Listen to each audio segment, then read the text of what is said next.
Izgradi svoju budućnost. Europski je projekt Erasmus Plusa. Nositelj je Međunarodni istraživački centar iz Berlina. Primjenjuje se u 9 zemalja, uključujući Hrvatsku. Cilj je pripremiti mlade za poduzetništvo, odnosno samozapošljavanje. Projekt je u Hrvatskoj, provodi se 1,5 godinu, a danas su predstavljeni rezultati. I zapravo je to light on demand, znači za razliku od ostalih rasvjetnih tijela koji troše energiju i kad nema nikoga, ovaj moj uređaj osvjetljava samo kada je to potrebno.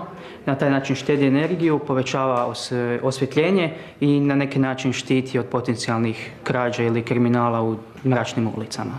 Ostala bi to možda samo dobra ideja da se student Fera nije prijavio na projekt Izgradi svoju budućnost. Prije sam mislio ako imam super uređaj koji troši jako malo struje, svi će ga htjeti kupovati, no nije tako.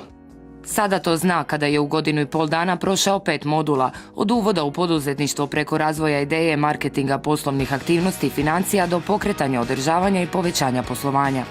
To su mi od uvijek govorili da inženjeri su super za napraviti nešto i sve će super raditi, ali nećemo znati prodati.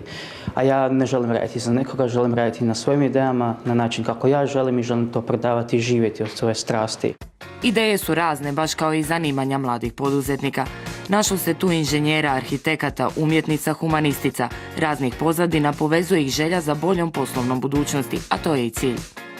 Poticanje mladih na otvaranje svojih biznisa, na jačanje njihovog samopouzdanja, kreativnosti i u smjeru daljeg zapošljavanja ili daljeg obrazovanja. Znanje su imali poput mnogi koji su iz naših škola izašli s glavama punih teorije, bez praktičnih vještina i bez mnogo otvorenih mogućnosti. Vodilo mi je puno samopouzdanja jer sada ta neka konkretna znanja koja sam ovdje dobio primjenjujem već i uvelike su promijenili moj način prezentacije projekata.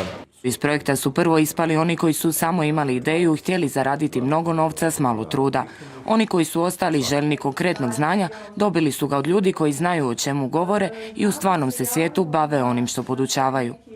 Kako ja kao mlada osoba mogu dati najkreativniji dio sebe i iskoristiti to kao odličnu vještinu da bi stvorila nešto novo za sebe, za posao koji želim pokrenuti i svoju zajednicu. A zajednici nezaposlenih ljudi koji vrijeme troše tražeći posao izvan svoje zemlje i gospodarstvu koje kao da ne zna za napredak, zaista trebaju mladi poduzetnici da napokon nešto i poduzmu. Odljev Kipra